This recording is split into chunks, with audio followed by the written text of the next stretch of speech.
Hello citizens! Last week we received a great video with Tony Zorovic about the AI and dynamic systems in Star Citizen. In this video I would like to sit down and break down the AI part of what was said and what it means for the game and its systems. Before we get started, if you like the video, consider sacrificing a like to the YouTube algorithm or subscribing for more content.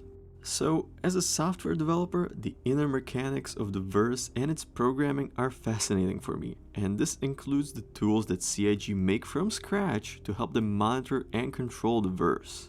During the video, I made a bunch of notes and diagrams, some of which I'm going to show in this video. Of course, Tony Z explained everything perfectly, so this is just my view and understanding of the subject. So let's start by explaining the different levels of AI used in Star Citizen, and then we can move on to the data they generate, the tools used to manage them, and then the outcome of their existence.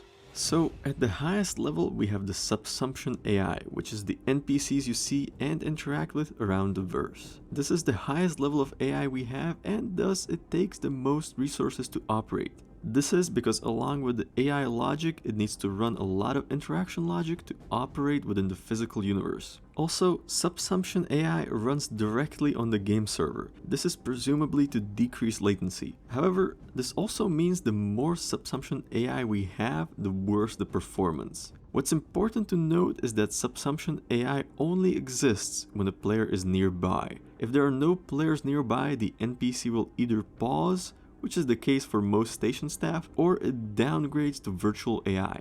Which actually brings me to the main reason CIG have multiple levels of AI. In video games, it is common to pause and unload areas and NPCs with no players nearby. AI is the main driving force of the economy and events in Star Citizen, so you can't just shut down the entire system just because there are no players nearby to see it. And that brings me to virtual AI and Quanta. Virtual AI or virtual NPCs are the lower tier of AI, but there are a few things that are special about them. In their virtual state, they're invisible, so they use up much less resources than Subsumption. Also, while in their virtual state, they run on a separate server, meaning they're not taxing the game server. The important thing to note is that VNPCs exist and operate in their virtual state regardless of player presence, and they actually keep a history log of everything they have done, which means they can evolve and their traits can change over time.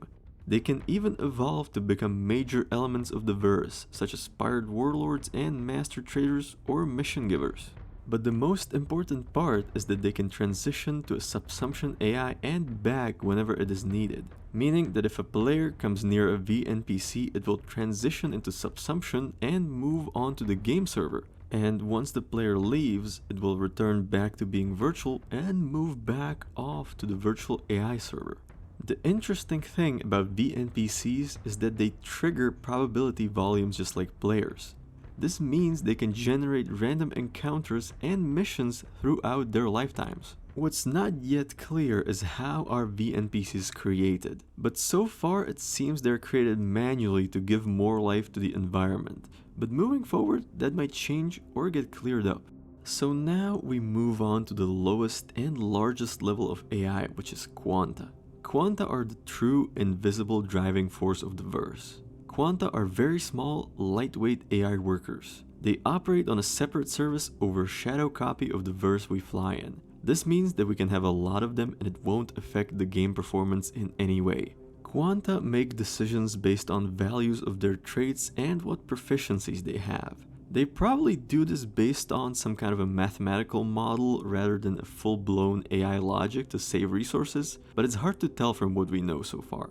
The important part is that we can have a lot of Quanta, and we need a lot of them to realistically simulate a living, breathing universe. Now, between players and Quanta, there are massive amounts of data being generated, and that's what CIG's new Odin tool is for. We don't really know much about it, but it definitely looks useful, and much like everyone else, I would like to get my hands on it. I'm actually hoping that at some point CIG is going to create a public API to give people like me who like to play with data and make small apps access to real-time game data. I mean, if CIG want help making such API, just sign me up.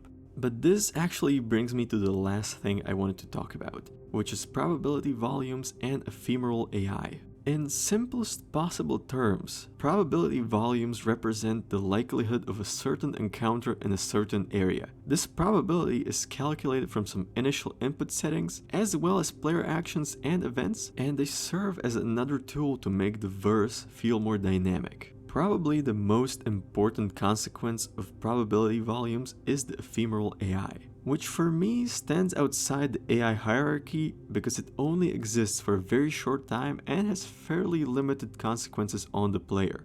Basically, it is created when a player or a VNPC enters a probability volume and triggers an event, and then it disappears as soon as they depart. And this is actually what makes the ephemeral AI possibly the most important part of making the verse seem dynamic, because it creates all the little random encounters you have as you go on with your journey. Talking about the AI systems and seeing them evolve as the game moves forward makes me very excited for the future. And it seems we're already seeing some results of this, and there is more to come in the near future. Now, with that being said, that's it for tonight. If you liked the video, feel free to drop a like or subscribe for more.